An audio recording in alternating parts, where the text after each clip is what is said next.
And we're live. Mm. Let's copy this link. Oh, come on. And stop. There we go. How do you do this?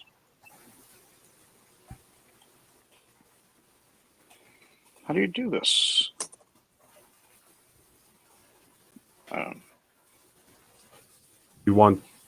Want me to send you the link? The Facebook link? I've actually got it on my iPad, but I'm trying to figure out where. Where are you? Oh, here it is. Here we go. And Found it? then I got something here.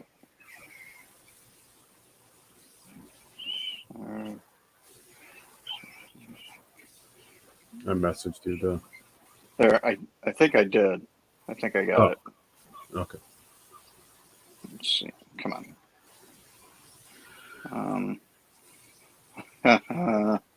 What's up, what's going on here? Oh, you posted something.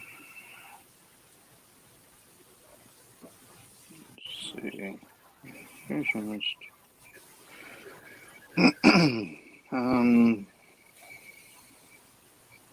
Yeah, okay, so it's on there. Something's happening. Yeah, something's going on. It's a cooking something up. Okay. All right. All right. So gore, huh? Gore, yeah. For no apparent reason. Yeah, he's actually kind of a cool character to draw. I've never drawn him before, and I don't know. Actually, I don't know anything about this guy. So he's. Is it a mask or is that his face? No, that's his face. He's an alien. That's his. Oh, okay. And apparently, and I think it might have been a retcon of some sort, but he's basically the very first symbiote host. Oh, really? Okay. Yeah, that's my understanding. Is that that he was the first host for a symbiote, and then he basically spent, I think his world was kind of like destroyed by their god or something like that. So, but see, I thought he was like a Venom, Thor character. Yeah, but he's a symbiote. Okay. Yeah, but I think he might have been retconned into the whole symbiote thing. But he basically is an alien whose world was destroyed by their god, and so he basically took revenge on all the gods and decided to smoke them all.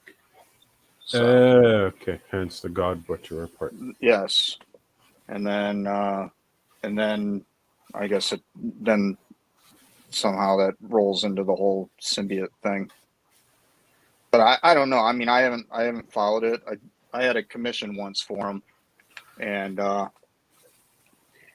guy that did that commissioned me sent me links to some motion comics or whatever on YouTube. So while I was working on it, I was like kind of watching the motion comics. Pretty interesting story. This is gonna be interesting how they tie it into Love and Thunder, whatever it's called, the new Thor movie. Is that Christian Bale is playing him, right? Oh, I didn't know that he was in it. Yeah, Christian Bale is Gore.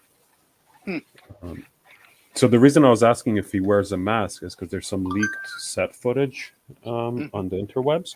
Yeah, and doesn't seem to have anything like any prosthetics or anything on his face. But does he have a bunch of dots on his face? No, his whole face, like he's painted white.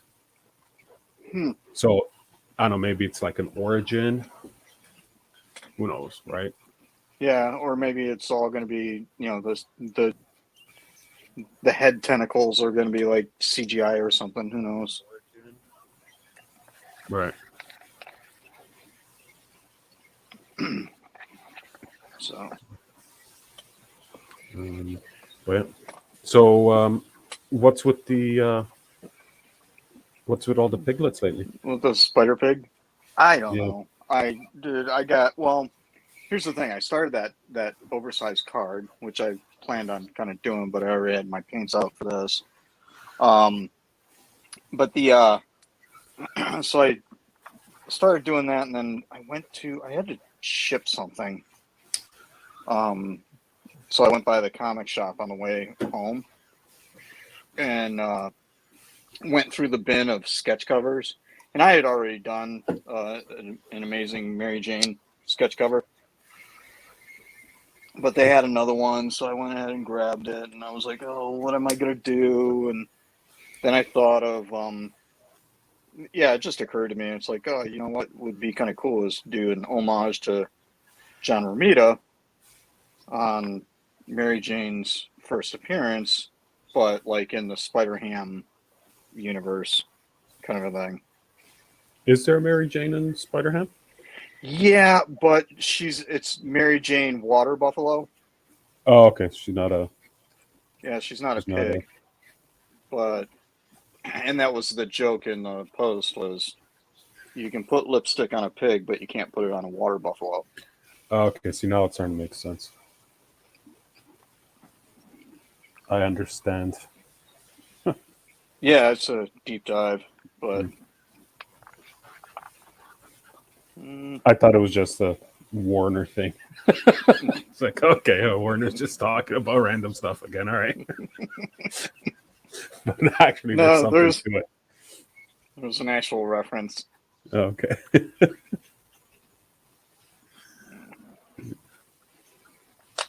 So that's not a commission then, right? It's just goofing around. Yeah, no, I'm just it's my first attempt at acrylics on a sketch cover. Oh, and how's it taking? Huh? It's pretty good. I gessoed it. Oh, okay. I taped it down, gessoed it, and then, I taped it. I penciled it, taped it down, and then clear gessoed it. Okay. Over the pencils. Yeah. So it's going all right, but I wanted to do the gesso to keep the warping down. Yeah. And it looks like it helped, right? Yeah, it still warps a little bit, but it's not nearly as bad as what it could be. Because I've done like watercolor on sketch covers before. Yeah. And that can get pretty wrinkly. But so you're constantly playing around with the hair dryer. But again, the surfaces are so different from. There's no consistency in the paper stock for the sketch covers. Mm-hmm. So sometimes you get stuff that you like a marker won't stick to it. It's almost got like a waxy film on it. Yeah. So you have to paint on it. It's just it's just whatever. Yeah, just the way they do things. Yeah. Let me ask you a question. Gore, is he blue, gray, purple? He's white. He's white. Yep. Right, so blue it is. As a base. Yeah. You could either go blue with a base or even maybe a brown, kind of make it mix it up. It's to maybe do to more of a warm feel to the white, so it's a kind of a like a pale. No. I know. Throw a little brown in my. I'm just doing the mid-tone. Right. I'm just going to throw some brown in there in the blue because I did this purple wash, so it's all cold. But if I make him a little warmer, that'll work. Yeah, more warmer. More warmer. All right. More warmer. Hot. We like it hot.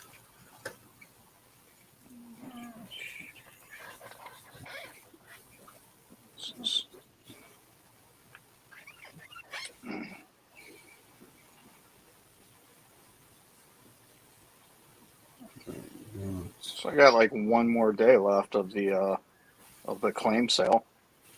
Oh yeah. Yeah. Anything you want to show off live? Nah, I gotta go find it.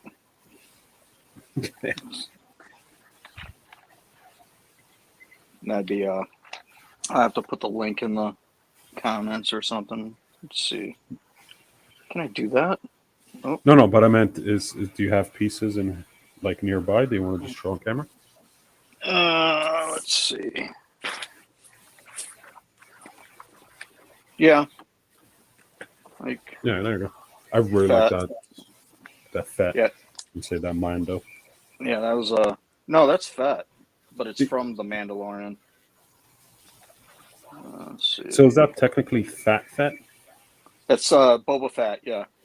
Yeah, but it's the fat one. Yeah. Let's see.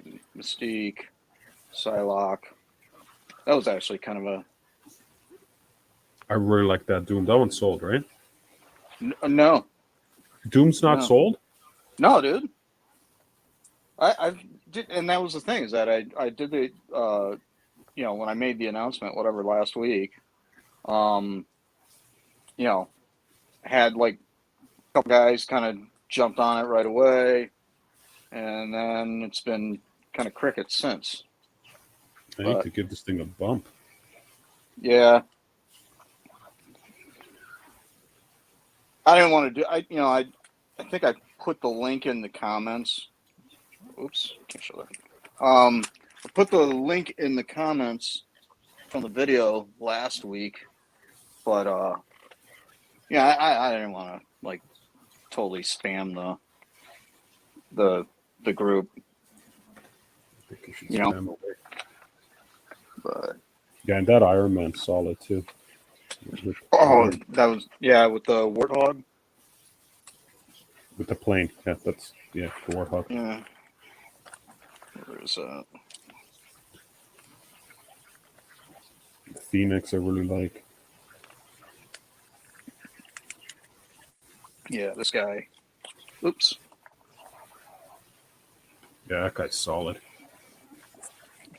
You know what? For some reason, I dig that old school Silver Age Iron Man suit. I know it's totally impractical, but oh, the metal leotard. Yeah. Oh, it looks cool. Well, that was the thing too. Is that was the way that that Freddie did it for Unbound. Yeah. And it was like, I saw some comments like, dude, why did you that outfit's so stupid, that armor's stupid. And I was like, dude, that is awesome. That was one of those ones where, yep, I got to get this. So I did end up getting it. It's a nice looking car. I mean, the Mystique this week is just gorgeous. Yeah, see, I missed out on Mystique because Do you need one? Yeah, I'll take one. Yeah, okay. We'll chat. There's a couple of them that came out that were like, yeah, that's like, to me, Blink, Mystique, Phoenix. Those three are just the best. I don't know which one's my favorite. And then Black Widow's gorgeous. Really like Namor. Yep. Whatever. Iron Man. Not loving Hulk. Not loving Fin Fang Foom. Fin Fang Foom. See, Hulk. I just don't like that character. Right. Hulk he's one of those characters that he's really tough to nail, Yeah. Just because his proportions are so, so different than what, you're generally accustomed to doing. Mm-hmm. And it's not, and I'm not talking about, oh, well, you just draw a big dude. It's There's not. way more to it. I mean, if you actually It's look at not just a big dude. And I yeah, I totally mean, agree with you because I have a hard time with Hulk for the yeah, exact same reason. You can draw a big hulking, well, no pun intended, like a big hulking monster, right. but there's something It's about the way the head fits on it that makes it look Hulk-like. it's the way the head fits on it, but it's also the location of all of the features, Yeah, and it's just that's a I mean, it's almost like you have to have like a formula to how to do it. Like here, so instead of just well, I feel like Alex Ross, the way he does the Hulk, and he's got this Neanderthal look, right? yeah, yeah.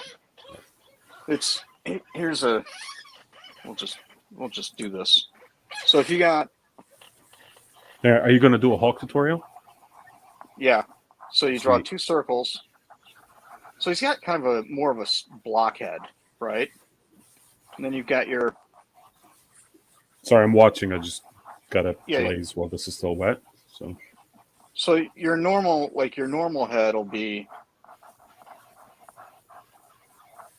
this, and then you split that in half, and then that in half, right? Mhm. For the eyes, nose, mouth, right? And that's generally the features.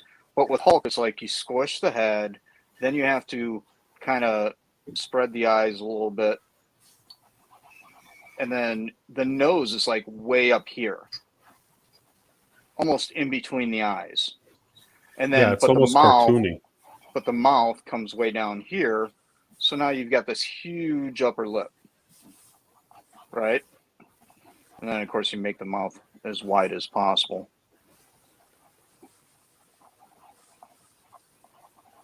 So far, it looks very chibi.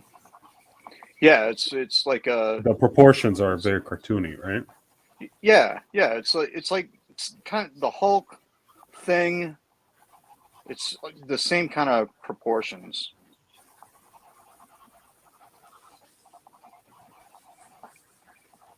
But yeah, and if it's like, but it's real easy to go and make him look like a cartoon as opposed to, you know, trying to be a little more serious about it. Yeah.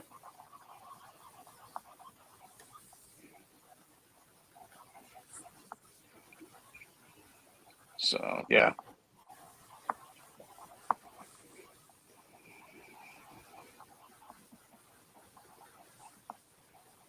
Hmm.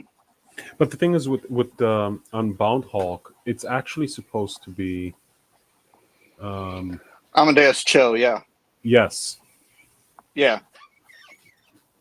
but for whatever reason they changed it Yeah. or they labeled it Hulk. Because the Hulk they did for the achievement card, the one versus Wolverine, Mm-hmm. where they put the text over Wolverine's face. Um, Go figure there. Yeah. That's more of a traditional That's Hulk look. yeah, that's more of a Bruce Banner. Yeah. So well, and it's actually, I mean, to be honest, I think it just got mislabeled or something. I mean, that's not a oh well, we're just going to make him the Hulk. No, that's definitely Cho. Oh yeah. There's no There's no doubt about it. yep. All right, let's get rid of So how this. come you framed this like a portrait? Is that the way not like a portrait, like a photograph? Like, is that the way the Romita one was? Yeah, it's pretty much the same proportions as the actual panel in the comic. Oh, it's a panel, not a cover. Sorry, I don't know anything Yeah. about it. Oh, okay. Yeah, no, it was like it's her first appearance. Oh, and she's like coming through the door or something. Yeah, Hey, yeah, Peter. yeah. My name's It's the MJ. It's the Face It Tiger. You just hit the jackpot. Okay. So, anyways, it's basically it was like the entire comic was like Mary Jane's aunt was trying to hook Peter up with her niece or something, and he was trying to like dodge it, and then all of a sudden she shows up, and it's like the last panel in the comic. Got it. Because MJ's hot. Yeah, and apparently Peter was not exactly expecting that. Hmm? Oh, no, sorry. That was my phone. So, yeah. So yeah, it's a homage to Ramita, and I, but I also wanted to, drop it down a little bit because what I'm going to do is when I'm done, I'm going to go ahead and do some typography up here where it's going to say Porker underneath. Oh, okay. So it'll be Porker or pork her? Porker. Mary And then Jane I'm also Porker? going to do the lettering in there too. Okay, cool. So it's like I'm thinking I'm leaning towards Face It Porker. You just hit the crock pot. I like that. Oh, you're such a nerd. No. Okay, I need to plug in the hair dryer because I don't want to let this dry. 1 sec. Oh, crockpot.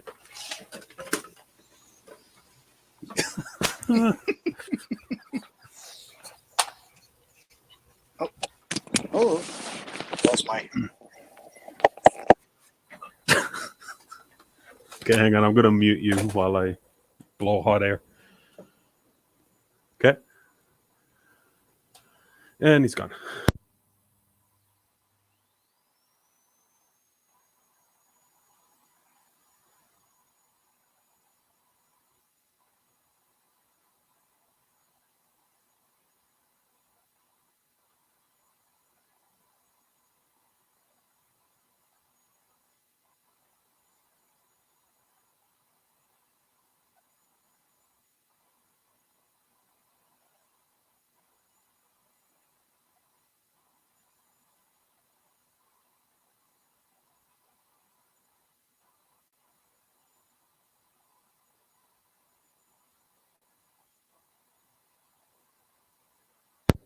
All right, and we're back. And it looks like Warner's having issues with his mic. Maybe he dropped it in the crock pot.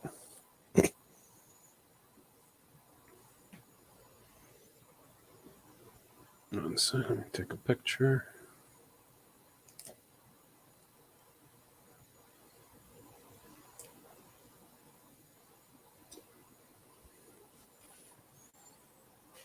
All right. Are you back? Am I here? Oh.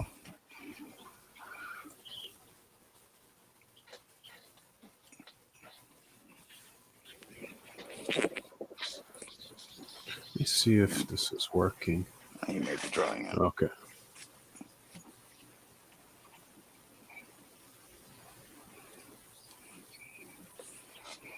Yep.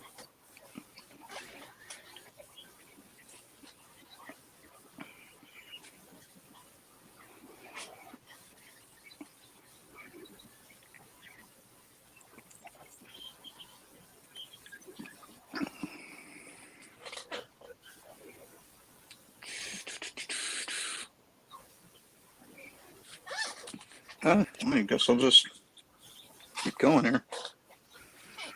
Keep going. Do it.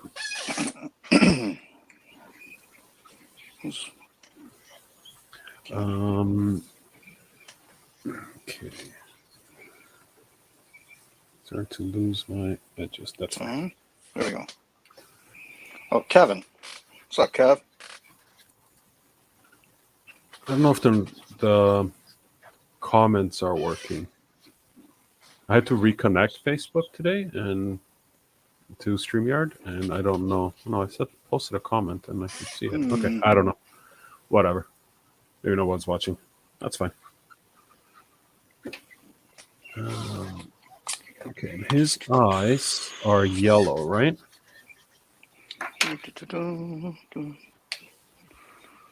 It's a yellowed eye, Betty. Let's see.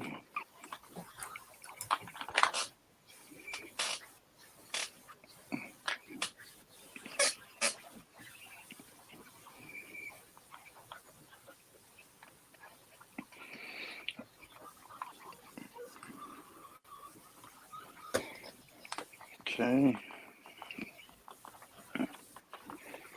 Ready for another. There he is. Okay. Mixing colors. Because I keep on forgetting. Thank you for your service, Warner.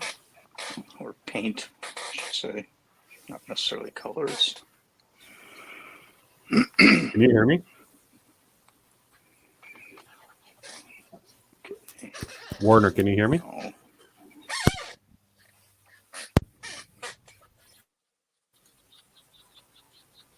Warner, can you hear me?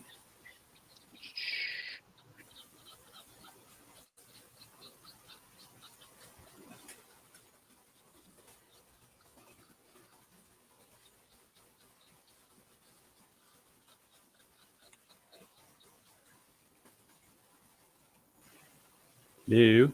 Nope. Can't hear you. Are you on mute? No. My ear pod fell out of my ear. Kevin, you can hear Dre? Can you hear me?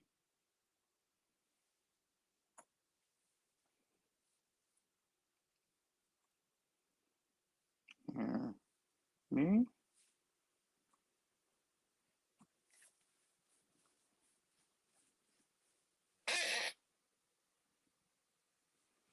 Hmm.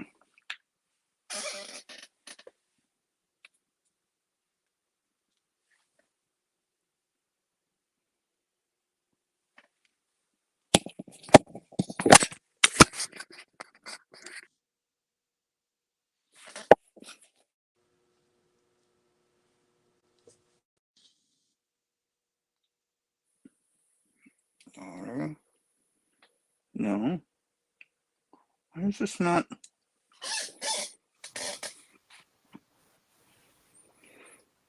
Yeah, I can't hear you, Dre. That's so weird. Maybe let me drop out and then I'll pop back in.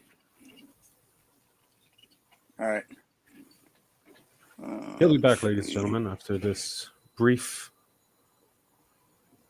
message from our sponsors. This live stream is brought to you by Pain and Suffering, Johnson & Johnson Company.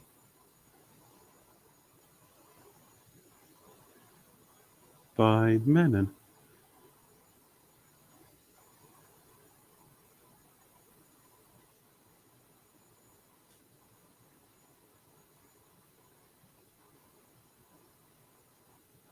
Let's see if he can figure out his technology and hop back on.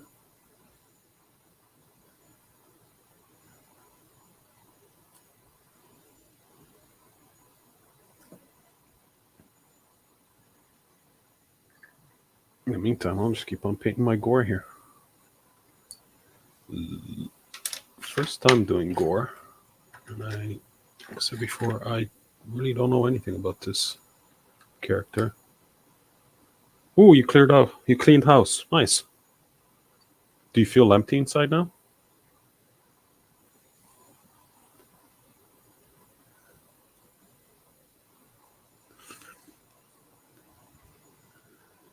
Time to fill that void with something better. Oh, there we go. Can you hear me? Yes. Yeah. That was weird. Well, what happened was, yeah, my earphone fell out of my ear, so it disconnected because it's like it automatically connects when you put it in your ear. Yeah. Then it connected to my iPad, So I had to turn off Bluetooth on my iPad and then tried to plug back into the phone, and I don't know, whatever. Probably something didn't sync. So, but it said it was synced, and then it said I was on mute. So unmuted myself, and it still didn't.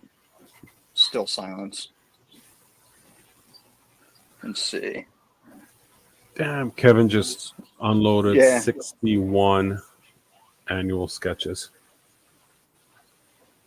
He had some beauts in there. Kevin, he was going hard on that on annual 16 on EPAC. 61 sketches. There was one there that I was very close to grabbing off of him, but decided to not. Yeah, I was eyeballing him just to see what was out there. That Ariel Olivetti one? Yeah. Yeah. Well, that's the thing is that, I mean, I don't really, aside from, the 17ers, I don't really know a lot of the card artists. And so but things Olivetti's published. Yeah. Like he's not a sketch card artist. He's like a real artist. He's real people. Right? Yep. He's a real person. Yeah, but I decided not to go for that.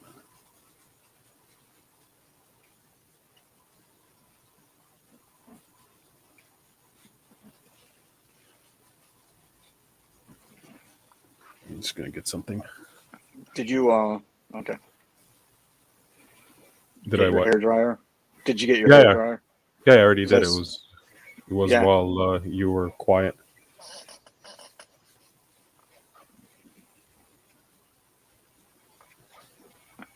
All right. So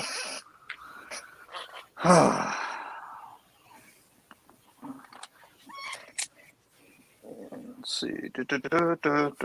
Probably white. You guys are real too. Yeah. Real special. Like short bus? Yeah, short bus special, yeah. So no, I did get a couple things from the online card thing. That's the you got them sent home. Okay. Oh yeah. Yeah, because you're not going for the achievements or anything, right? No. But that was one of those. That was just one that I had to. I was like, man, that is so sweet. And then I traded. I kind of took a page out of Kevin's book, where I went ahead and got a box of annual. And 16. Yeah, and got a and then scored a sketch. I don't even remember what the guy's name was, who the artist was. But some guy he apparently collects that artist. So he offered up a trade. He wanted to trade for it. So for that sketch, I ended up getting this. Oh, nice. So, and I think I gave up like a bunch of other like digital cards or something like that. A bunch of cards I didn't really care about anyway. So I just wanted to see what the box was like, of annual, especially since the price went way down on it. So I gotta see, because I ended up with that box of annual 17. Yeah, I got nothing, like absolutely no need for that. So I gotta see what I can trade that for. I'm sure there's people that are. I think it's going to be kind of like the 16 thing, where what Kevin was doing was when that price goes down, people might go hard after it. Yeah. Kevin's asking how's the chipping on that Unbound. Oh, The card nerfed? yeah, I don't know. I don't really. I just got it for the art. I don't know. Let's look. Nice crisp corners. Oh, okay. So that's what you're talking about right there. Like Yeah. the I edges think where that's it's what, like yeah. a little white. Yeah, I think that's what he's talking about. Because you can see some of them just on EPAC when you zoom in. You can Yeah, see that there's. that's you know what that looks like. Oh, I know exactly what that is. It's the roller, That's isn't it? no, it's the whatever the cutter is, whatever they're using to cut the cards. Oh, Uh, First of all, it's a dull blade, but it's also cut from the back. So if you look at the edges on the back, there's like zero chipping. So that's where it's stamped down to cut the card. yeah. But because the blades are probably a little dull, or the surface that it was pressing against was jacked up, you're getting this jagged edge along the front. So it's almost like, like a hole punch, so to speak. Yeah, yeah. It's like a guillotine. Yeah. For yeah. Yeah, and But they if and anything's not so lined you're up getting there, that. it's going to cause damage. Well, it's not even that. I think it's just a dull blade. Whatever the tooling was dull, and because they did it from the punched it out or cut it from the back of it. That's why you get that effect that you're getting that chipping there. But it probably wouldn't be an issue if they cut it from the front, because the back's all gray. Yeah. It would be less noticeable.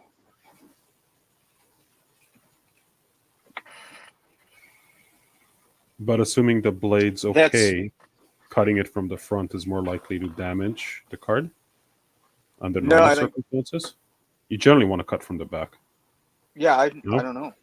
I don't I well, I'm just saying that it's clear to me that this was cut from the back. And then but the chipping's on the front. So Yeah. but there's none on the back. And I only say that I can tell because you've got almost like that, almost a rounded edge on the back of it. So, and again, I mean, I could be full of shit. That's just Hey, that would be my guess. what's going on, Mark? Mark Morning, Mark. Bartles. Yeah, he's hailing from tomorrow. Hailing from Tomorrowland, from Oz. Yeah. It's already the 12th. Armistice Day is over in the land of Oz. What is it? What's the holiday in Canada today? Remembrance Day. Remembrance Day.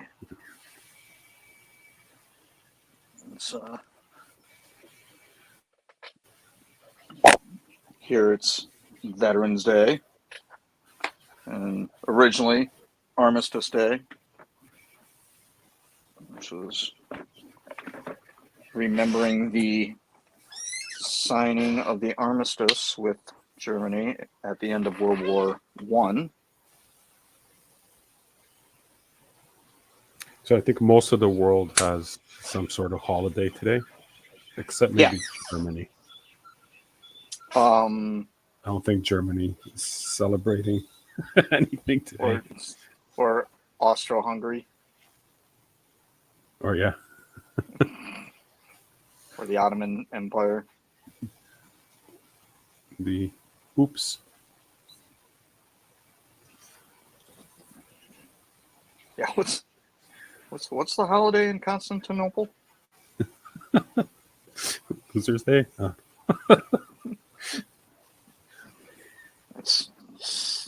That's I want to talk about nerdy jokes, man. Okay, they're crockpot. Crockpot. Crockpot. Agua.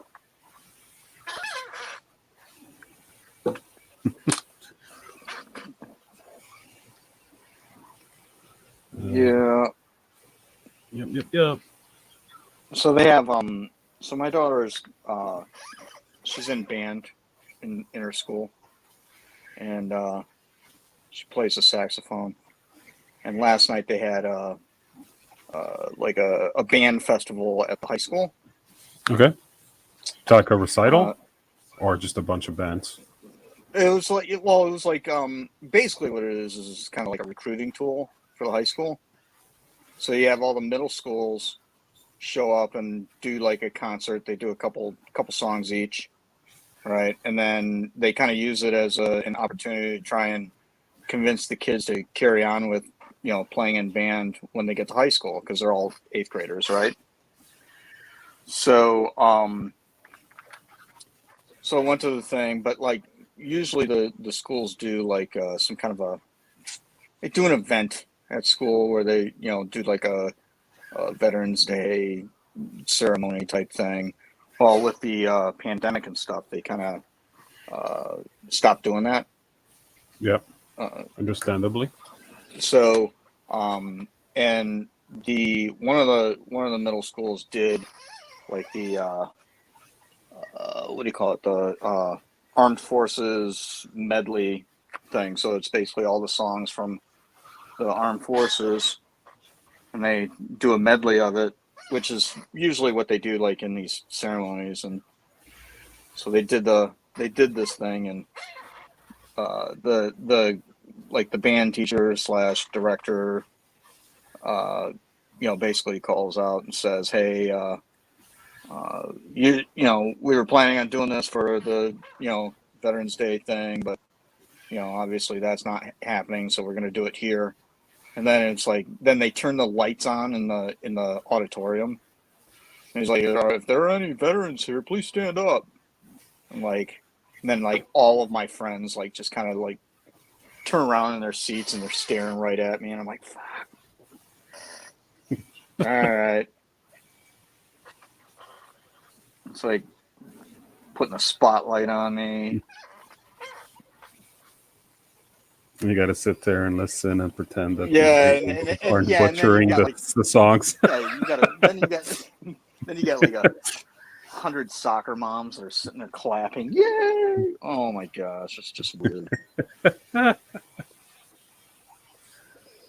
That's the worst thing too, and I like to do it just because it's totally uncomfortable. It's totally uncomfortable when somebody walks up to you and says, "Hey, thank you for your service." And it's like, oh, what's that response? Hey, man, no problem. Keep the change. No, Mark, that's Gore, the God Butcher. Yeah, it kind of does look like Mumra. With head tentacles. And also, when I was sketching it, sorry to hijack the conversation, I'm like, this is looking a lot like Killer Croc from Suicide Squad. Yeah. Yeah, but once you get some of that symbiotic, goo on them. Yeah, then I'm going to do that all flat black, so. Yeah. At the almost end. like an India ink would be. But anyways, yeah, so like because it's so uncomfortable and stuff, I just like, for instance, I think I just sent something to Kevin yesterday at the post, and as I was walking into the post office, there was a guy walking out. He had like a boot on, t-shirt, said Airborne, ball cap that said Army veteran. I was like, yes, this is my chance. Hey man, thanks for your service. And what was his response? Oh, thanks, man.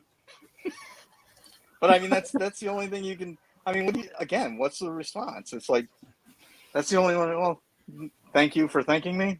It's just, I don't know. It's just weird. I mean, how do you respond to it? Yeah, I mean, it's like it would seem awkward if you said, "Oh, my pleasure."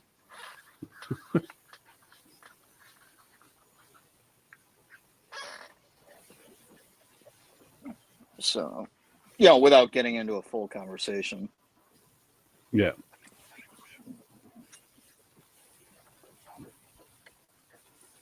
Oh man, forgot what I was doing. Now I got it. Thanking people for their service. Thanking people for their service. So, any vets watching? Dustin says, you just say you're welcome sarcastically. If there are any vets watching, thank you for your service.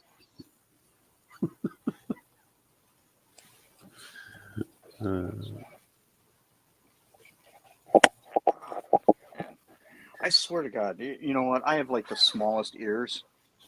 So I've got these, you know, it's got my earbuds have the different sizes. I've got like the smallest size and they still fall out of my ear. Did you try staples? No, but you know what? A sweet like sweatband would probably work. Duct tape. A little duct tape, some thumbtacks. Staples work. Which Staple them to your earlobes. oh yeah. Let's see. What's the joke? Why'd the chicken cross the road? I don't know. Why did the chicken cross the road? Well, to get to the other side. Oh. But why did the squirrel cross the road? I don't know. It was stapled to the chicken.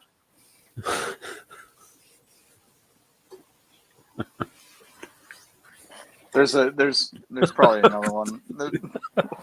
What? Mark wants to know what's that blue tape you're using called? It's just painter's tape. It's it's just for like when you're like painting walls and you want to tape off the a nice sharp edge. Just use that, and it's not like super sticky, so it doesn't peel. Theoretically, it doesn't peel tape or paint off, but every time I use it, it totally peels the paint off. So I have like a bunch of this tape sitting around that I never use because I just free-handed all the edges in the house. So use it to mask off the art. I've been using it actually on cards as well, especially the last set I worked on. Because of the borders or whatever, I just tape over whatever the whatever the graphics are, the borders on The the branding stuff? Yeah. So just mask that off, and that does two things. It where's my handy dandy doohickey? Well, it keeps the edges down. Yeah, but here's one. So, Hey, Donald. So I have these that I work on cards with, right? So I stick the card in here. So like if you're doing if you tape the border or whatever, you can tape it into this thing, because as you're moving around, these things can, they'll pop out, fall, and then you'll, ding in corner or something, when it hits the floor. It's a mess. So it's Justin. Oh, sorry. Go ahead. Justin's asking if you tried the green frog tape. Oh yes, I have. I've used that. Much better. You get much better edges, but it's stickier, I think.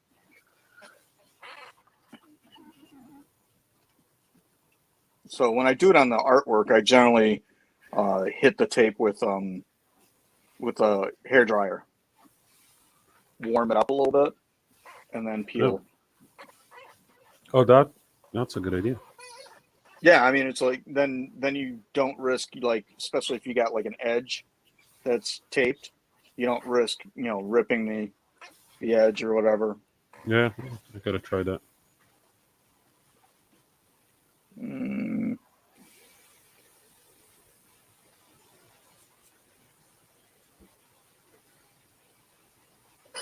I bought the expensive, like $8 a roll artist tape. oh, the white stuff Yeah, it's garbage.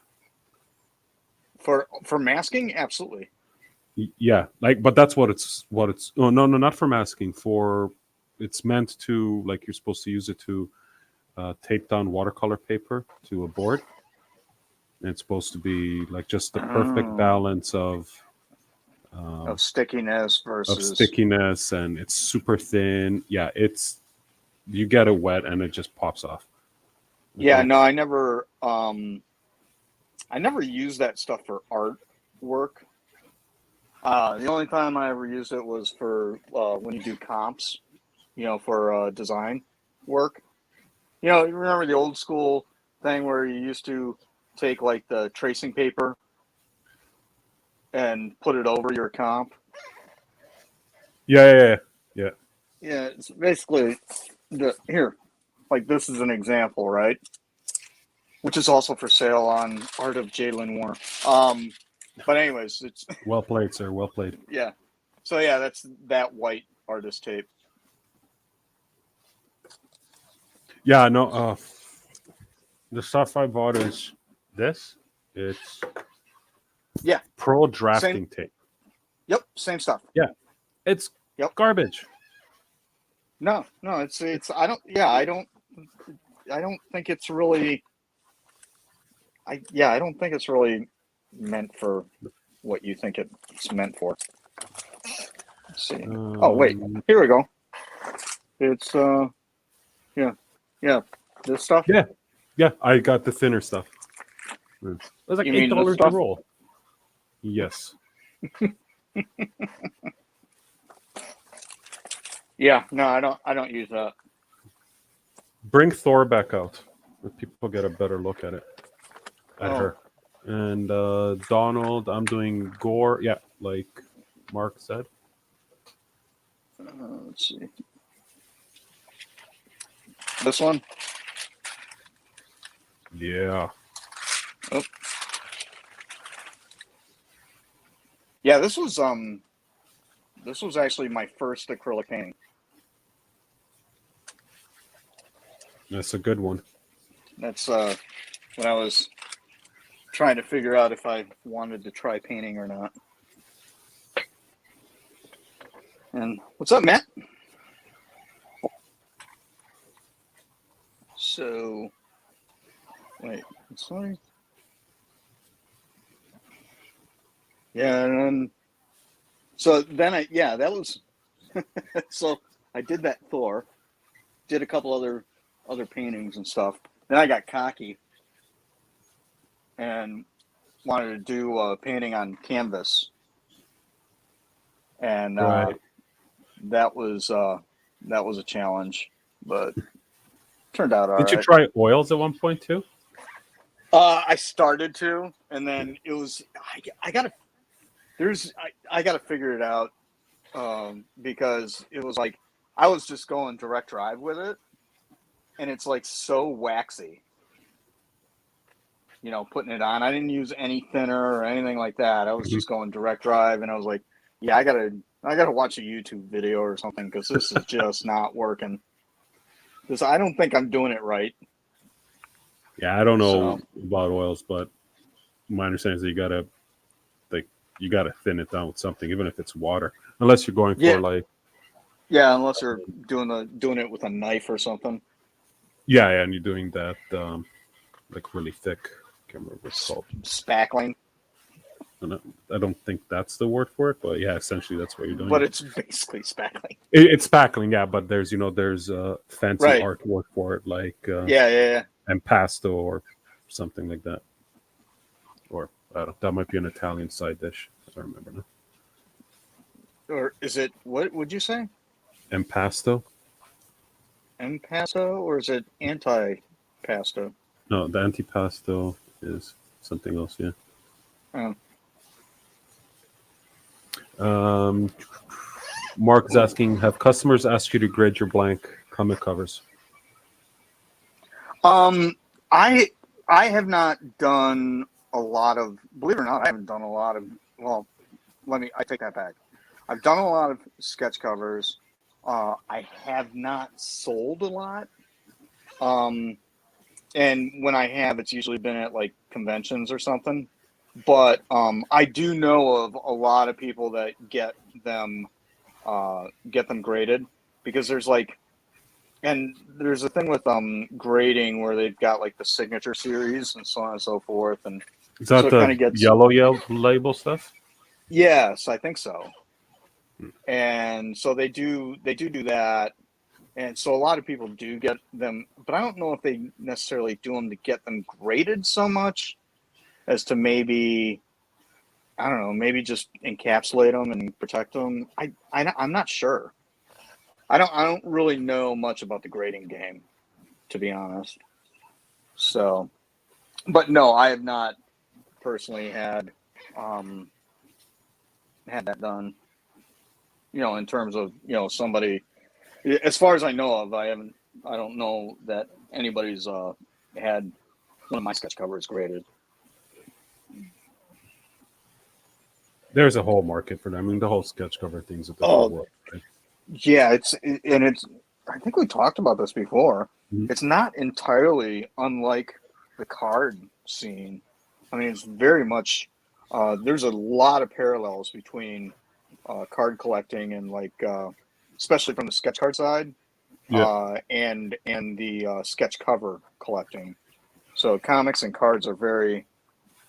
But they just seem to be two different worlds, two different groups two of different people. markets, but it's but they're the same people. And I don't mean like the same individuals. I mean, as a group of collectors, it's like you could swap them out and never know the difference. It's the same flavor of geek. Yeah. Right, yeah. Same type of collector. So it's interesting. And that was one of the things where, when I got friends that what Matt says it's to protect the piece and makes it easier to display and or store. There you go. Yeah. Yeah, and it's also probably one of those things where, because there's a lot of guys that like deal in that kind of stuff.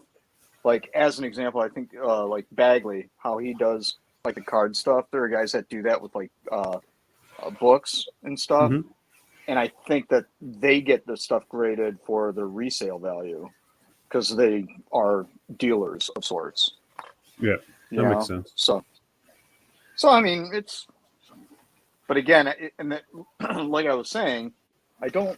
I've got friends that are pretty into, not necessarily doing the grading and stuff, but like artists that do sketch covers and they deal with guys that do that.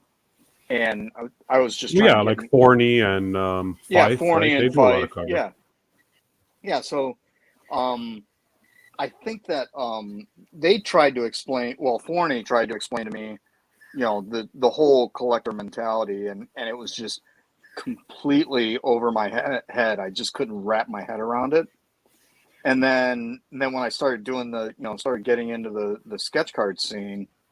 And interacting with people and seeing how how the collectors operate, it finally clicked, and it's like, oh, this is like the same thing that the comic guys do.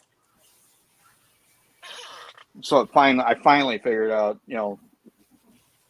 what what Warning was trying to explain to me,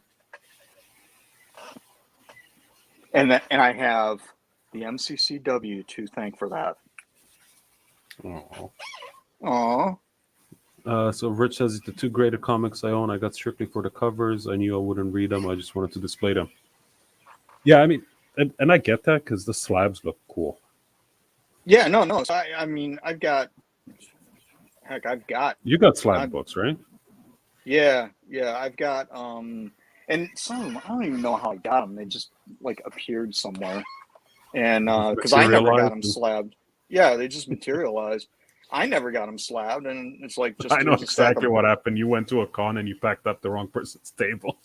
No. I think it might have been something like my mom went to like a like a swap meet or something, and said, Oh. "Oh, Josh likes comics," and just picked up a stack or something, and there were like a couple slabs in there. But I'm actually getting one slab now. It should be. So it's been like a year, over a year. Oh, they take forever now, right? Well, here's the thing. So I've got a first printing of Teenage Mutant Ninja Turtles #1. Okay. And the print run was, I want to say it was like 2,500 was the first print run. So For it's that book? really low pop, right? Yeah. So I went to go get that. I had to go get it pressed and get it graded. And, because it was like one of those things where my wife was like at work, and one of her coworkers was like, "Hey, your husband's into comics. Do you think he'd want this?" She goes, "Yeah, sure." So she brings it home, and it's like, again, first printing of, Teenage Mutant Ninja Turtles #1. And I was like, holy shit, this thing's, this thing's That's a grail. rare. Yeah. So I turn around and She like, brings okay, it. cool. And she brings it home, and it's like in a brown bag next to a tuna sandwich or something, right? No, it was actually bagged and boarded. Oh, okay. But because they're oversized, they're not like normal size comics. It was like in a magazine bag and board. Mhm. So she brings it home, and I was like, all right, cool. And I think the last time I checked, it was like, it's worth like 600 or something like that. I was like, okay, well, I'll hold on to it, and maybe it'll, generate some, maybe it'll go up in value or whatever. Then I was at, I want to say it was the first San Diego Comic-Con I did, and right down the aisle from me, I was over in Small Press. Right down the aisle was the heavy metal booth. So there's Kevin Eastman. So I'm thinking, hey, I'll just take this book. I took it to San Diego with me to get it signed by him. And of course, then he does a sketch. Because every time he signs something, he does like a little head sketch of a turtle. So I was like, cool. So Dude, I you brought just it ruined my home. book. Yeah, he's like, wow. He goes, I don't see many of these anymore, kind of a thing. And then, so he goes, so I brought it home, fast forward a few years, and Sean and Jay are actually at this event here in town doing a signing and stuff like that. And, again, you got all these grading guys and these high-end comic nerds. And I was talking to one of the grading guys, and he's like, and I was talking to him about the book, and I was like, does it make sense to have it slabbed? Right? He goes, well, let me look. And so he pulls out his phone, looks through, this list of like graded stuff. And I actually showed him the book, and he puts on his little, rubber gloves and stuff, and is carefully flipping through. He goes, well, if I press this and, do this, that, and the other, I can get it to like probably a rating of 8, whatever the grade. I can get it graded an 8.5 maybe. I was like, okay, well, is it worth it? He goes, well, let's look. So he pulls up his phone, and he looks up, and there's like a list of all the things that are graded, and he says, well, here's one that's graded at like at a 6 or 6.5, 7, something like that. And he goes, and its value is like, I want to say it was like close to $8,000, something like that. And I go, okay, well, how much for the pressing to get it slabbed? He goes, I could probably get it all done for like $60 or whatever. He goes, but it's gonna have to be more, because it's gonna be, like, I know what the pricing is, or even give a shit, right? I mean, you throw $8,000 in my face, and it's like, yeah, dude, here's It's gonna be $75, maybe 80. yeah, because it's oversized and it's not a normal size book, so it's got to go in a bigger. Just Whatever, grade dude. Grade it. Here's a couple hundred. Make it happen. Just, that's a. Sometimes you just stop. Just do it. Just do it. So, Yeah. anyways, I sent here's here's what happened. So I sent it off through this guy that was running the thing, this little meet and greet thing, and so it goes out, it gets graded and slabbed, right? Now apparently, because they have different labels, different types of grading and different labels and so on and so forth. Now, I don't remember what it was, if it was blue or green or something like that. But because they was it CGC? CGC graded it. They assumed that, because it was signed and had a remark on it or whatever, that I wanted it graded as that. But there was no proof that it was actually his Eastman's signature. Or it wasn't authenticated or whatever. It wasn't authenticated, so they put it in this other. They graded it as this unauthenticated thing, which gave it a lower score or a lower rating, or it was a higher rating with that label. So when it came back, the guy sent it back to him and said, "No, I don't want this label. I want the regular label where it's not, where you don't even take the signature into account. Like, forget it. Oh, okay. I yeah, just want the then, regular, the regular grading thing." Yeah. Now the thing is that apparently if you get that one label, it's almost like the kiss of death, right? They're basically worthless, even though it's a higher grade. Yeah, You but it's want like to gold go- label or something, whatever it's called. I've read about this too. Yeah, so basically you want the lower grade on the better label, I guess, is how it works. I don't know, but it's like, whatever. Let's give me my book. Yeah, just give me my book. And it's been like over a year, and it's supposed to be arriving soon, according to the last message. But much like some emails that you send out, you kind of get ghosted for a while when they don't want to answer you. Is the dealer McDonald? Yeah. Okay. Yeah. Now he's not the guy that was like doing the pressing or the grading. Or No. whatever. Yeah, He's got a he's guy. He's a dealer, but he's got a guy that does that. Yeah. And seems like a he cool doesn't do CGC. He does the other one, the CGBS or whatever it is. I don't know, but CBS? he's a different. He works with a different grading company. So like when somebody wants something CGC'd, he sends it to his buddy. Right. And it had to be CGC'd because they're the only ones that deal with like other sized slabs. Oh, they're the only ones that do like magazine size? Mm-hmm. Oh, okay. Yeah. And it's like, so it'll probably cost a little more. Again, just get it done. I don't care. Well, what's it going to cost me? Like a couple $100? No, it's going to be like 60, 70. Are you shitting me? Do it. Yeah, I'm not going to sit here and debate it over $5. Yeah, no. Oh, dude, people like that, they kind of crack me up. It was like when did I tell you about when I had to get new tires? No.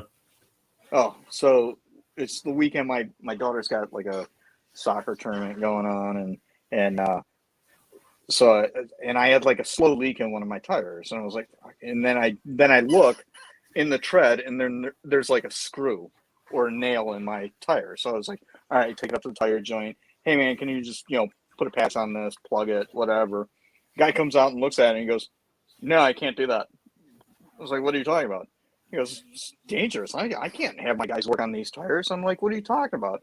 He goes, look. And it's like all the steel belting and stuff is like, coming out of the sides, the sidewalls. Yeah. And I'm like, yeah, that's not good. How did I?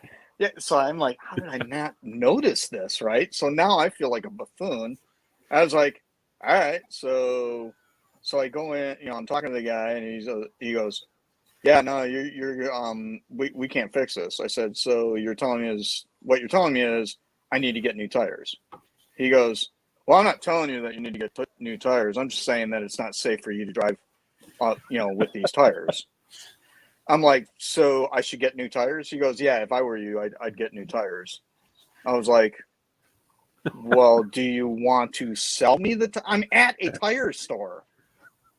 You should ask I him. actually had You should have just asked him. Can you recommend a tire place? right. It was the most ridiculous thing. I actually had to convince this guy to sell me tires on the spot. As in, my car's not leaving the parking lot until I get tires put on it, brand new tires put on it. And the guy was like, it's like he didn't want to sell me tires. I had to convince him. I was like, well, do you want to sell me the tires? He goes, well, I could. Do you And want to? Then do it. Sell me the tires. Well, let me see what I got in stock. Okay, that's a good start. So then he goes, he goes in, he goes, well, this is the stock tire, and this is basically the equivalent of what you got on there now. And then I've got like the two levels next, the higher up levels. So you'll get, twice as much mileage out of these tires and this, that, and the other. He goes, I don't have the standard ones in stock, but what I could do is, I can go ahead and do the next level up at the same price as the stock tire. Okay. Do you want to do that? Dude, you're killing me. It's like, you're telling me So he goes, is somebody here that speaks English? like, you're telling me not only do I have to get tires now, but the only tires you can give me are better tires at a cheaper price. No, I'm going to go check somewhere else. This is... so long story short, I got my new tires. You got your tires? Okay. I got new tires. But yeah, it's just one of those things where it's like, dude, you don't have to sell me. Just here, take my money. It's hilarious. Well, when I did my brakes and I went to a mechanic that's close to my office, never used him before. Good guy, right? He had like good reviews and whatever. Right. And I'm like, yeah, just do the brakes. And he's like, okay, what do you want? I'm like, just ceramic, nothing. Like, I don't need performance brakes or anything, but they don't have to be a special color. Yeah, like I don't need the like Brembos or like Hawk racing pads or anything like that, but I do want ceramic, whatever. He's like, okay, cool, gets me the quote. I'm like, okay, cool, do it. And then he spends like the next half an hour telling me how he pays so much attention, and he's like, I don't use this grease, I use this. Like, a lot of, and I'm like, dude, I don't care. I already said do it. Like, I gave you my credit card, just do it. Let me know when it's ready. I'm like, I gotta go. He's like, no, I just want you to understand, like, what you're getting. Like, I didn't haggle with him on the price. I just said, I need brakes. How much? Okay, cool, do it.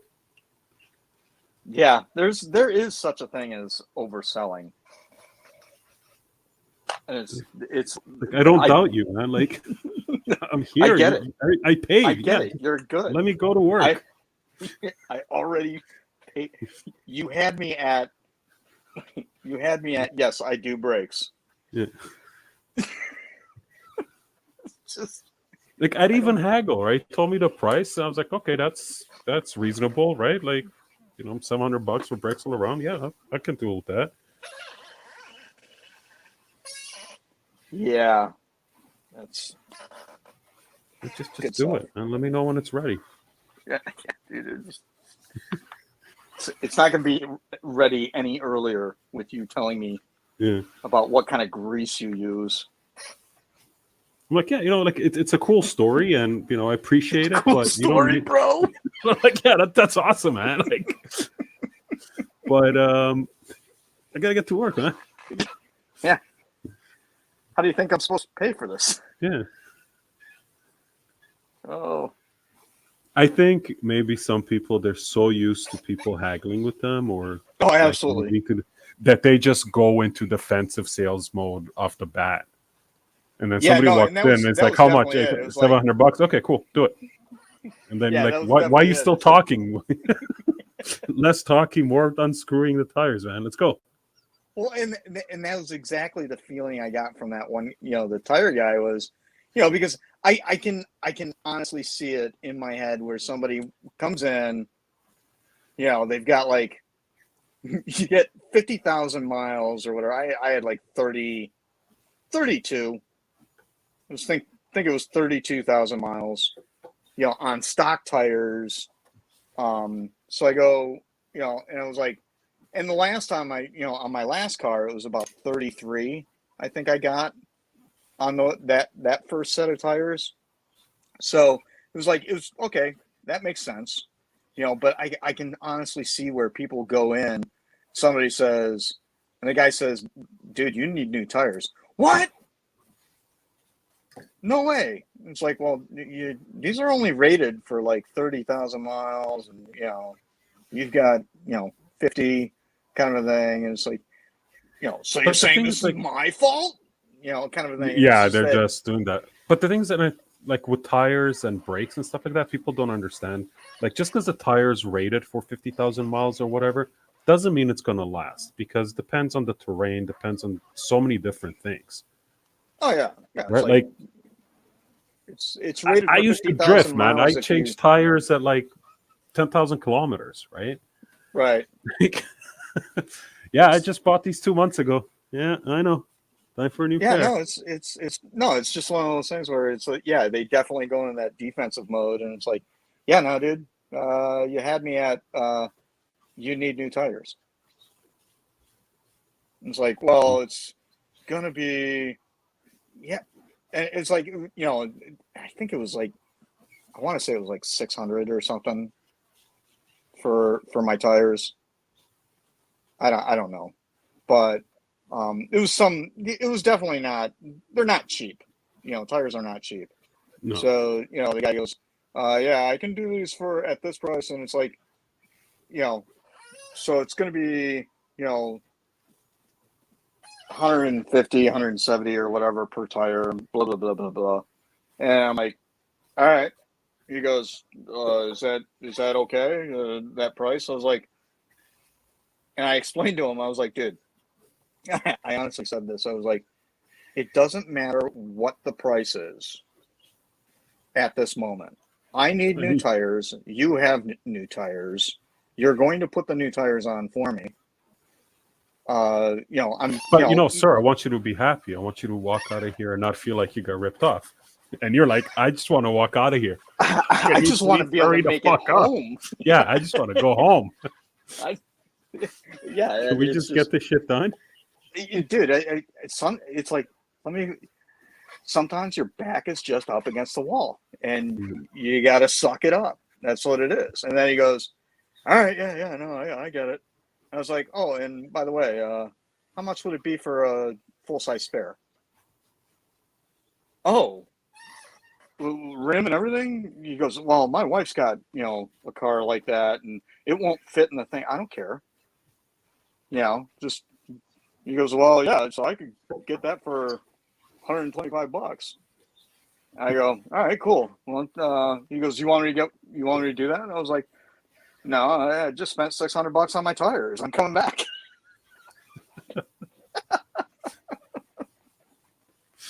Just ruined Christmas with a guy. So yeah, good times. And I was like, he's like, because like my car doesn't have a spare. It's not like it's got like this industrial like fix a flat kind of a thing. The donut.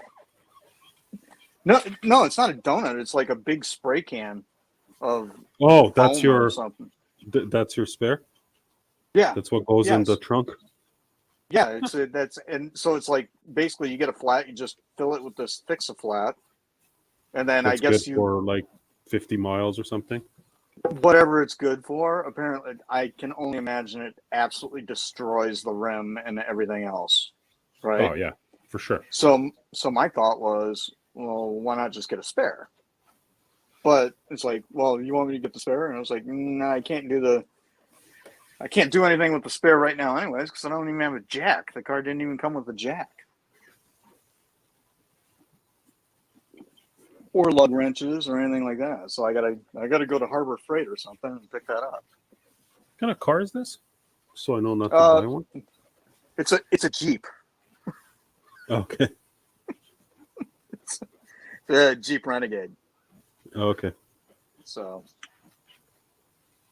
it's the Batmobile from Dawn of Justice.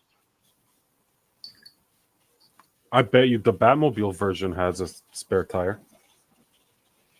Dude, you know what I actually saw one of those like at the dealership when I got the car, and my wife was sold. You know, it was the Dawn of Justice Jeep Renegade. You know, it was Yeah. the flat black, had like the Yeah, with the black rims and the blacked out lights and yeah, and the symbol on it. Yeah.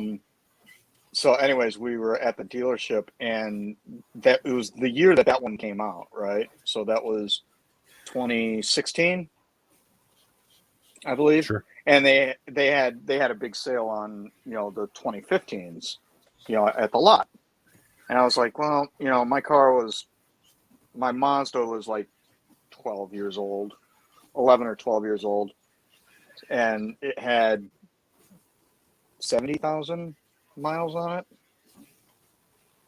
So I was like, okay, it's a decent trade in, you know, but it's 12 years old, so it's getting to that point where things are going to start breaking on it, and I don't want it to be my problem. Yep. So traded in. I was like, and I was kind of going back and forth on either the Subaru Crosstrek Yeah. That's or a good car. or the Jeep Renegade, right? Well, as it turns out, the Subaru Crosstrek is basically on the same platform as the Impreza. Yeah. I think. So it's one. All the rest of the world, it's called the Impreza XV, like in Australia from Mark. Okay. Yeah, it's just a jacked up Impreza. Yeah, it's basically just it's an Impreza with an Lift kit. SUV body on it. Right. Yeah. So I was thinking about that, and because I really did like those cars, and you know, Subarus are pretty damn good cars and hold their value as well too. Yeah. But anyway, so I was looking at that, and then I turn around and look at the pricing. If you can get an Impreza for around anywhere from like 10 to 15 grand, you know, that ballpark kind of a thing. Yep. Now you turn around and you take an Impreza, put a minivan, or not a minivan, an SUV body on it, and it triples the price. So I think starting price was like 33 for the Crosstrek. Yeah. And I was like, okay, cool, but it's all-wheel drive, right? Whereas now I look at the Renegade, and it's like, I think I paid 21 for it, and it's got four-wheel drive. So, four-wheel, that switches, right? Yeah, it switches back. Yeah, you can go from two. And there's like, the one thing that is a bit of a irritation to me is that not only did they do the four-wheel drive, but they also did like a traction control and an automatic four-wheel drive. So like, for instance, if you start slipping, it'll automatically switch into four-wheel drive for you. But then there's also traction control, which is a different system. So you've got basically all these systems that are kind of like arguing with each other as to what the which one transmission wants. Yeah. So it's just, and it's a little tricky. So usually and unfortunately there's not like a permanent setting to turn the traction control off. Oh, does it? You can. It kicks back in at like 30 miles, right? No, I mean, you can turn it off and drive, but it's like every time you get into the car, you have to turn it off. Oh, that's what drives me nuts about my car now. Traction control, you can turn it off, but as soon as you hit 50 clicks, it turns off, like it goes back on. I do want to slide around on the highway. Well, the thing is that I don't have a problem with the traction control. I just don't like the fact that it's arguing with the four-wheel drive. Right. I mean, to be honest, if I could turn off either one, if I could turn either one off, either the automatic 4-wheel drive, because that's the settings. It's automatic, and that's when it's off. Or there's like, snow, mud, sand, whatever the little settings are. So it's like, I don't know. Cars today are just weird. I mean, this got wet, too wet. That's not good. Blow it. Blow dry it.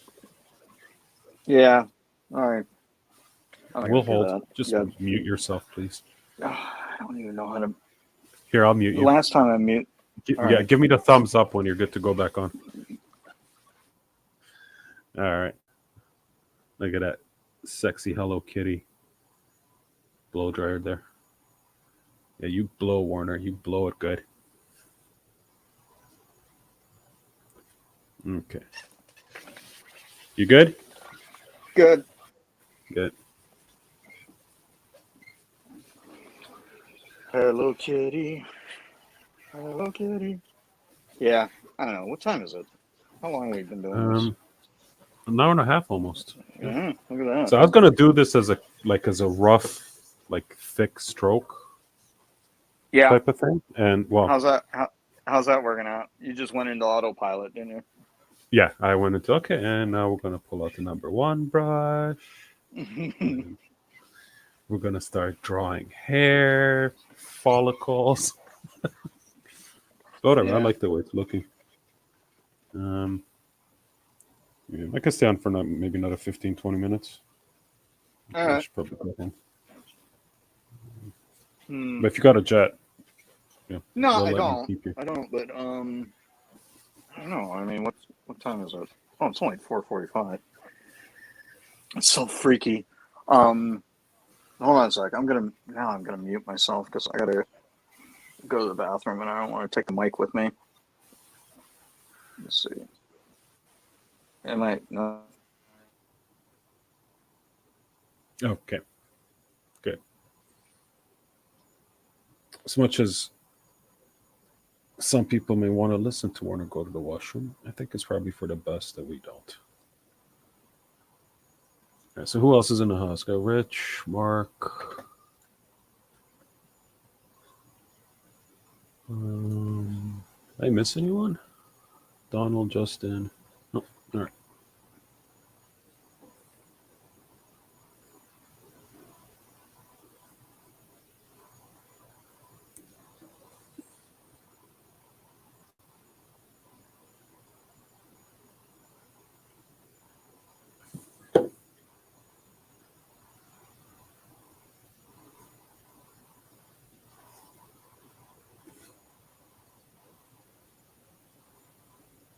So this is looking really dark right now, but it'll lighten up. Yeah, it will lighten up, and it's also a little darker on screen than it is in real life. Once I start doing the highlights, this thing's gonna pop, poppity pop, pop, pop. Let's see here.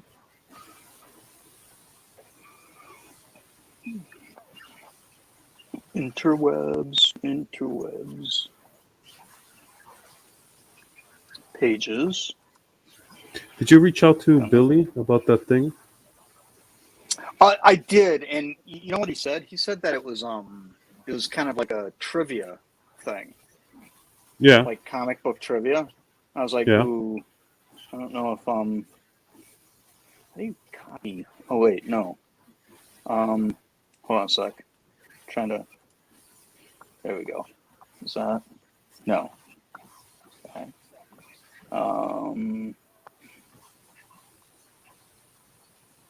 Yeah, but this is what I said, because you seem to know a lot about a lot of stuff, a lot of the comic book stuff, so you'd be a good candidate for the contest.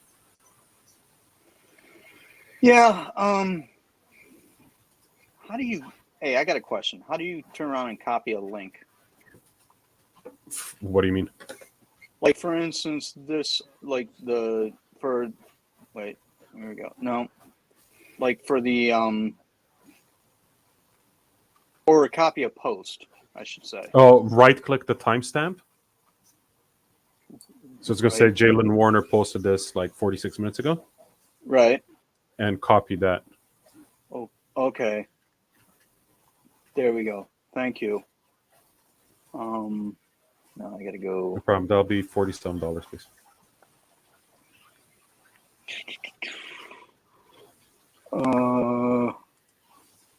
Let's see here. Are you posting the link to the Yeah, auction? to the yeah. Well, it's not an auction. No, it's on the claim sale. Yep, Oh, the sale. the thing. Yeah. Come on. Gotta say, a little disappointed I didn't see a man thing in there. Yeah, I haven't. Well, yeah, some of those are going to be redone. Gonna have to do them again. All right, this is not cutting it. Is it not doing it? Yeah, well, I can't find it. I can't find the string. Here we go. Go here. Paste. I guess that's right. I guess enter. Oh, okay. There. There you go. Did I get it? I think so. Can't see link previews in StreamYard, but it looks right. Yeah. Oops. There we go. Yeah. That's All a right. link to Warner's claim sale The post, claim sale, yeah. not the clam sale. Although you should do a That's so clam funny. sale. I should do a clam sale. It's like Clam chowder. just literally do like sketches of like Dirty clams. Well, clams that are like dressed up as Avengers or something. Like Spider Clam. Or Why am I Clamton getting... America or something.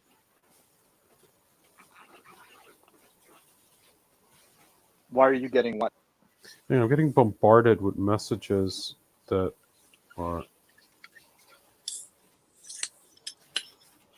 Oh, hang on. Let's go post an updated picture on the gram.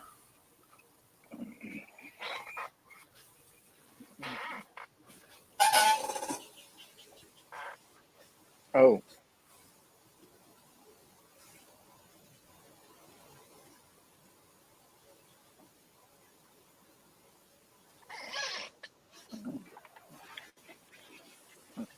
I totally had every intention of working on that darn spider ham throg.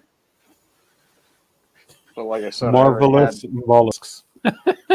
Marvelous mollusks. Who said that? Justin. Justin. Nice. Dr. Octopus.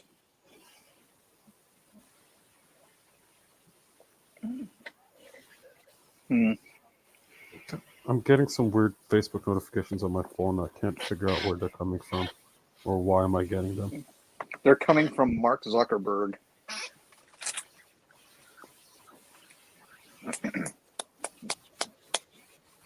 You're in a timeout. Yeah. Seriously, dude, I'm digging that gore like a lot. Thank you. Well, That's going to be so sweet when you start getting the highlights in there. oh, yeah. I'm not And hating then- it, I'll tell you that. No, I mean, when the highlights go in and then you go with that matte black over it, Mm-hmm. it's going to be so sweet. It's going to be sweet, man. So sweet. How big is that? It's 5x7-ish. Like it's 6x8 paper, so Mhm. give it like 1/4 inch all around for the tape. So 5x7, 5.5 by Nice. whatever. So it's just, I think this size is probably the most comfortable to work at. Like it's not too big that you have to do a crazy amount of detail, Yeah. but it's not that small that you're sitting here going like, fuck, I don't have a brush small enough to draw as Yeah. See, something. and that's the thing is that you get kind of accustomed to doing the sketch card thing Mm-hmm. that you kind of want to go back to a bigger size. Just to Yeah. get some more of that detail. But then when you hop, like for instance, when I'm working on comics and stuff, it's all done on like 11x17, which is huge, right? But Yeah. of course, they're doing panels and so on and so forth.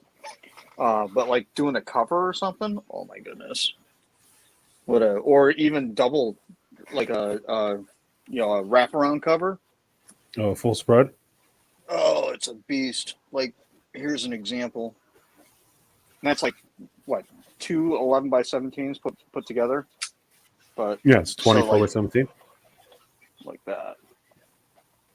But see, you don't need to do that 11 by 17. You can do that at And the in between size, because it gets scaled down anyway. So yeah, no, definitely. But I don't know what I'm doing. So no, I'm not saying you personally, but it just seems to be like everyone's doing covers or like books at 11 by 17. And I think like, especially if they're getting digitized and like, especially if they're getting like digital colors, I don't think they need to be that big. well, like, and I haven't seen any like up close and personal or in real life, but what are the sizes of like say like the of Palumbo's masterpieces? Well, they're going to vary based on the amount of detail he does, but I know for sure, like Patelis and De Vries, they did stuff at 5 by 7. Yeah. So I mean, Like 5 by 7 is 4 times the size of a card. That is Yeah. plenty big enough. As long as you can get the detail that you want in that size to use for a card, that's plenty. Oh yeah. Well, but the thing is that it's going to be shrunk down to 2.5 by 3.5. So how much detail do you really want in it? Well, the thing's like if I look at my Palumbo 5 by 7, which is conveniently just sitting here, so just I haven't conveniently. yeah, because I haven't gotten it framed yet. I'm waiting for something else. Right? Like you take this, and maybe I should like. No, you can't take it, but you know what I mean. Take Right, that. I got and, yeah. And print it 5 by 2.5 by 3.5. It's going to be Oh, yeah. gorgeous. And actually, Right. I think I'm going to do a print just to see what it looks like at that size for myself. Not That's but that's the point I'm trying to get to is that you're doing sketch cards on those the size of a card, right? You get accustomed to that, and then you turn around and you get like to your point with that being like that perfect size. I mean, dude, think about like the what was it, the Premiere? Yeah. They have those 5 by 7s. I mean, that's got to be perfect for painting, in terms of doing doing sketch cards. I mean, when I was I only did 5 by 7s on on 17, Right. and it was like, but for me it kind of felt at the time felt comfortable because I was so used to doing everything at 11 by 17, Mhm. And so basically what I was doing was I was drawing giant comic panels, really. Yeah.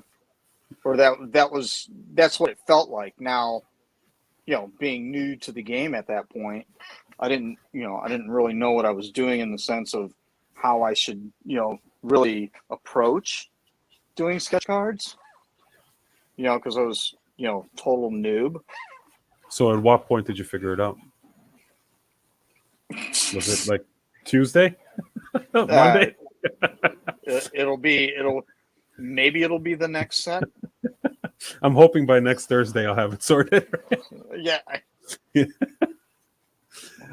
I'm hoping by the time FedEx arrives, I'll have it figured out.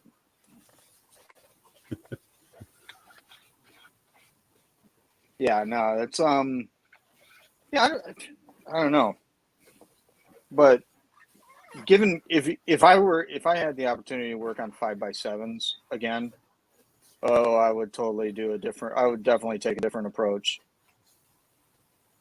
You know, because that was the only time I worked. Oh wait, no, I did it for 19. I had a few of them for 19 as well.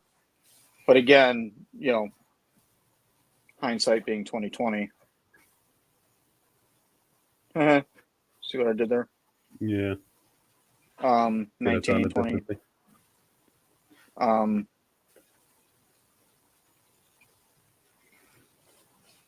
What is the next set that's coming out?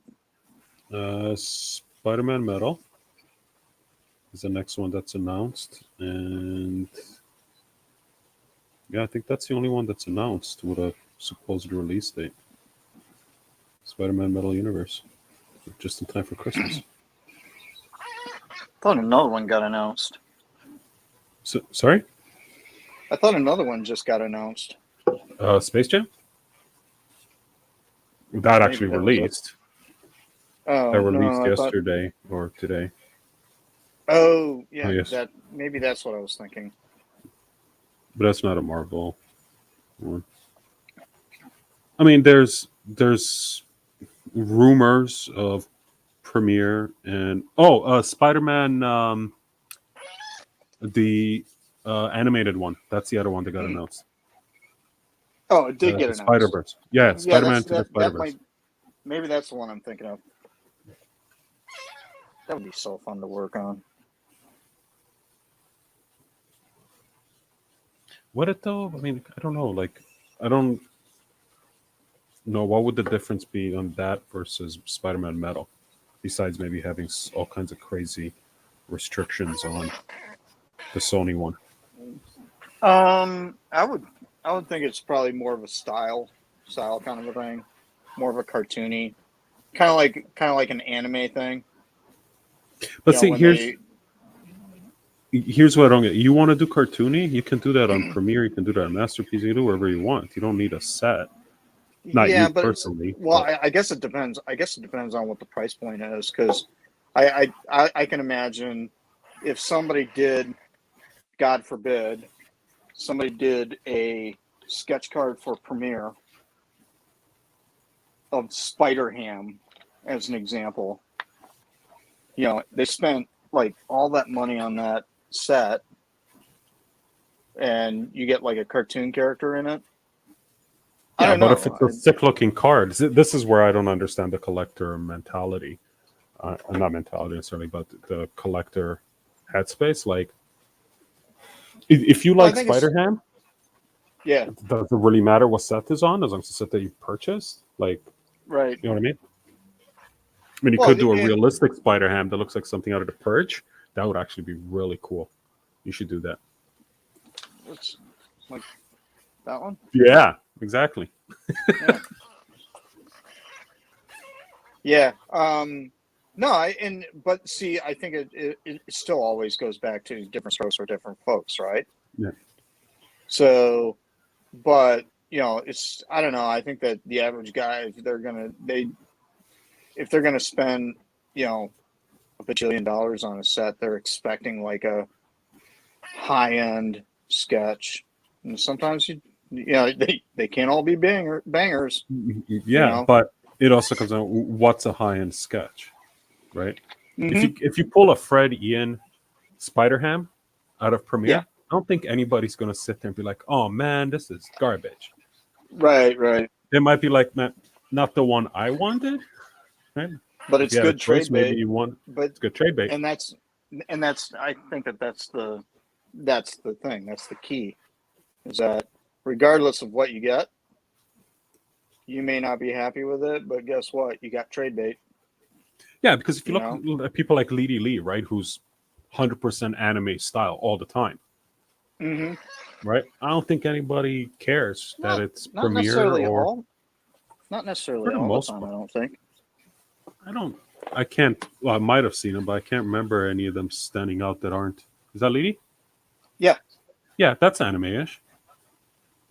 Doesn't look Maybe like not anime. as. Yeah, maybe not as stylized, but that's a nice sketch. It is. That is a very nice sketch. I actually picked that up at that card show. Right, I remember. Spring. Yeah. Who's the character? That's not Cap, is it? No, it's Goliath. Goliath. Okay. So Hank Pym when he goes big. Yeah, I got that on the auction for Billy's thing charity. Yeah, that's a Gwills. But yeah, no, it's Goliath, I think. So Is it? I think so.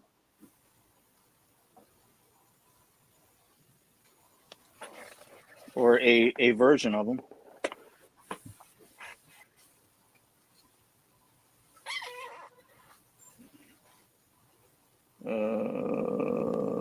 Okay. Squeaky squeak. Yeah, I need a new chair too. It's like I'm sitting on a park bench. Oh My my chair's goodness. gotta be 14 years old. Same here. Same here.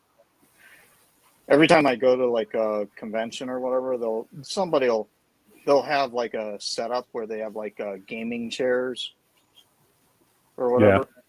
Yeah, ones with like the bat symbol on it or whatever, and it's like, Are they comfortable? I don't know.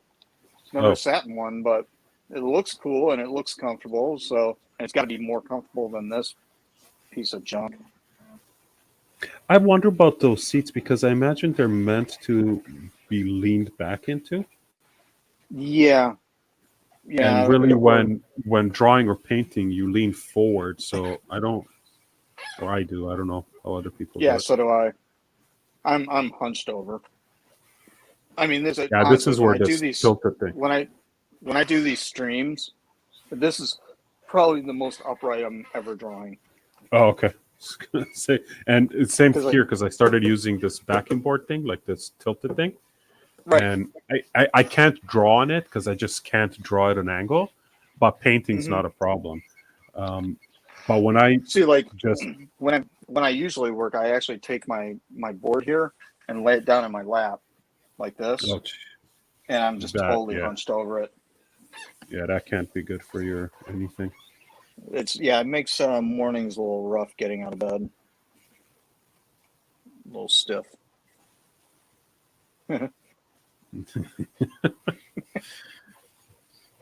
That's quality humor there, folks. Only here. That's the only place to get it. Man, wondering when's the last time I streamed because it's been a while. But well, I mean, you just did the thing over at Instagram, right? When you were doing Morbius. yeah, but that was just for shits and giggles. But I haven't. Yeah. Considering I pay a monthly subscription on StreamYard, I haven't been getting my money's worth the last couple of months. Well, you've been pretty busy though, right? You've had I've been stupid busy, yeah. stuff going on.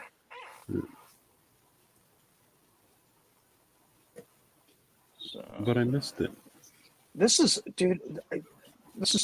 typical me too. Turn around, get a sketch cover. I get a stupid idea in my head. I run with it, and it's like, dude, this is dumb. I'm like halfway through with it, and I'm like, Are you questioning I your choices thinking? now? oh, dude, I do it all the So time. you're sitting there looking at an amazing Mary Jane blank cover, and you're like, on one hand, I could do a slutty Mary Jane in lingerie. On the other Right. hand, I could do bacon. I could do a pig. I could do Yeah. a pig. Let me see. And I actually, you know what? Next time you have to make this choice, ask Fife. oh yeah. Well, Like, hey, I already know what Jay, the answer is. what would you do? Would you do a pig or would you do sexy lingerie? And he's gonna say Good Godzilla. question. He's like, Godzilla. Godzilla, yeah. Godzilla eating Mary Jane's face. Oh man. Wait, I'm trying to get to But it's a fun cover. Like Yeah, it's silly. All joking It's- aside, it's silly. It's great. It's a nice homage. Let's see if I can it's in here. Of course it's not because I had to.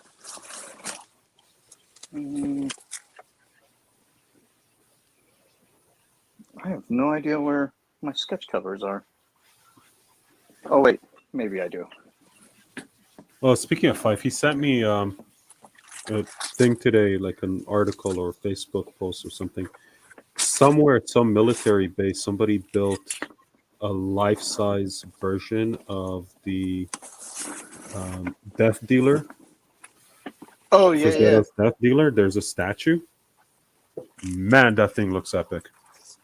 I think it's based on a Bowen's. if I remember correctly, No, like a it's Bowen- Frank Frazetta.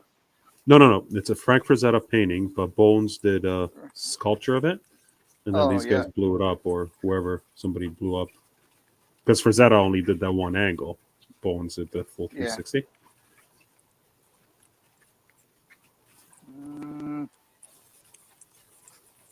Here we go. Here's the other one I did.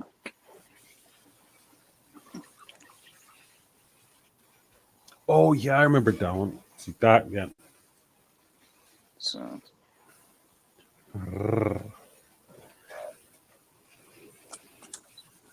here's that. I should do a claim sale for these. For the covers. Yeah. Are you doing cons anytime soon? No. Not to my knowledge. Are you waiting to be invited? No. Yeah, I remember Down to Down's a really nice one too. Why aren't these in the current claim sale? Because I was just doing paintings. Let's see. Well, you know what? Since we're showing off, let's see.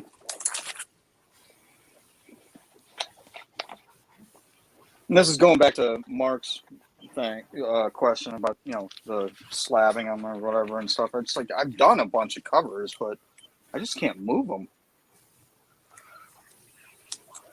Did you ever? I know we talked about this. I remember that one. I think I've seen most That's of the these. back of it.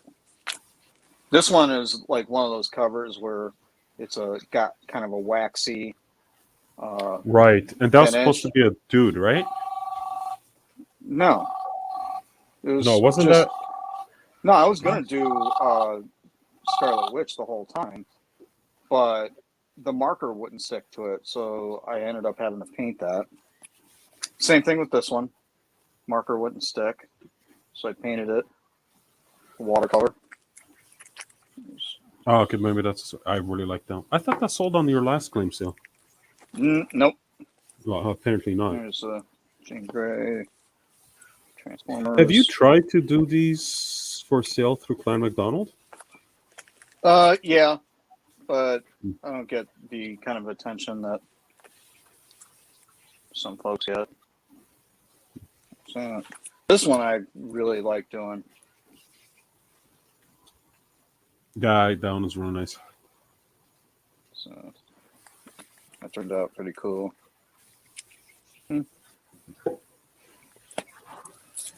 Medusa. Okay. Yeah.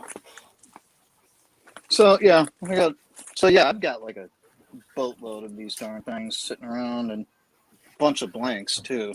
But because I know about blanks. I got a lot of blanks. I bought a lot from some dude off Instagram. He was selling we had like 20 something of them for sale, and he was going like, "Oh, this one's $7, this one's $5, this one's $10, this one whatever." So I'm like, yeah, "Would you do 200 shipped for all of them?" And he's like, "Okay." yeah. I There's mean, like 27 I've or got- 28 of them. I'm like, it costs like $40 to ship them, but considering that it's so impossible for me to find blanks up here, Yeah, like, yeah. I have no problem paying $10 a book, right? Yeah, And it was like ended up I've being got like $7 each. I've got like a full short box of blanks. Yeah, I got blanks everywhere. And So- one of these days, I'm actually going to do one.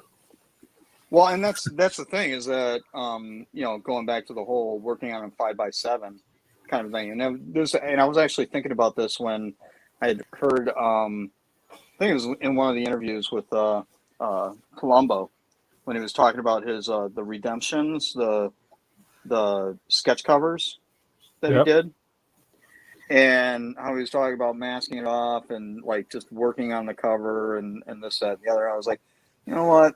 I think I'm going to try it, instead of the standard marker thing, try painting on it. And that was, because I already got the other Mary Jane comic and found this extra. So I was like, okay, let's, this cover is really more about seeing how the painting, the actual process works with doing it on a cover than the actual composition, Yeah. so to speak. Which is why, and because I don't really do homages. I do. It's not really in my wheelhouse, or it's not something that I tend to do a lot of, unless there's a twist on it like this, Yeah. But it's but I figured, okay, well, now I don't really have to think about it. I know what I'm doing. I just just work on the actual painting and then see how it all comes out when it's done. See how much the cover shrinks, because that's part of the thing is that, or at least I found with the watercolors, anyways, is that the cover itself shrinks a little bit, so it's a little bit shorter than the pages inside. Mhm. Oh yeah, it was was it your Spider Woman one that shrunk like quarter inch all around, right? I think so. Yeah. Let me where is it? Yeah. So you can see right here, and I even Yeah. taped this down. But yeah, so it's I don't know, 1/16 of an inch. Oh, okay. Yeah, But 16th of an inch. Christopher Jordan's liking the covers. Oh, thanks. Mm. I'm going to play salesman here. And Christopher, if you're interested in acquiring any of these magnificent covers, just DM Lynn Warner. Yeah, I think I'm gonna set up another claim sale. Maybe wait until Black Friday or something for the covers. Oh, yeah. That's not bad. Cyber Monday thing. Yeah. But yeah, Chris may not be too quick to jump on another piece.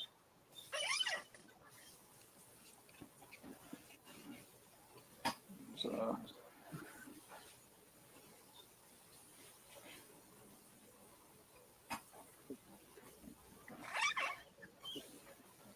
yeah, but yeah, like I said, I just want to see how this goes because, like you said, with I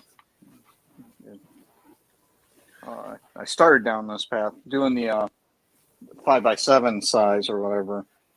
I think that the sketch covers might be a perfect thing for you.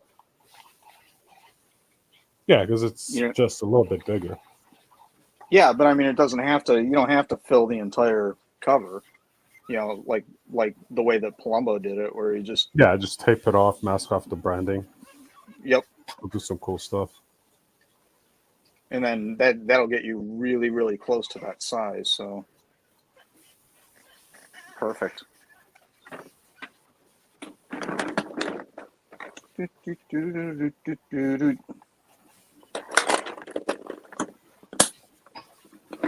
Mars black.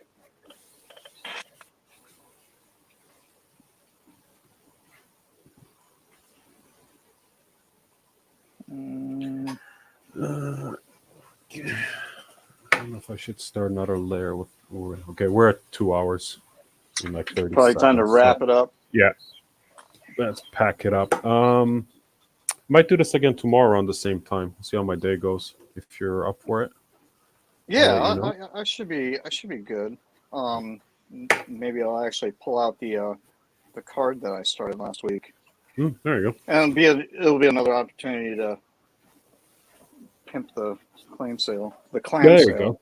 Clam before chowder. before it ends. So tomorrow's the last day. Cool. All right. Well, thanks for hopping on, everyone. Thanks for tuning in. Always a blast. And that's it for me. Any parting words of wisdom? See you guys tomorrow. All right. Same Thanks so much, clam everyone. time, same clam channel. All clam all the time. We're out.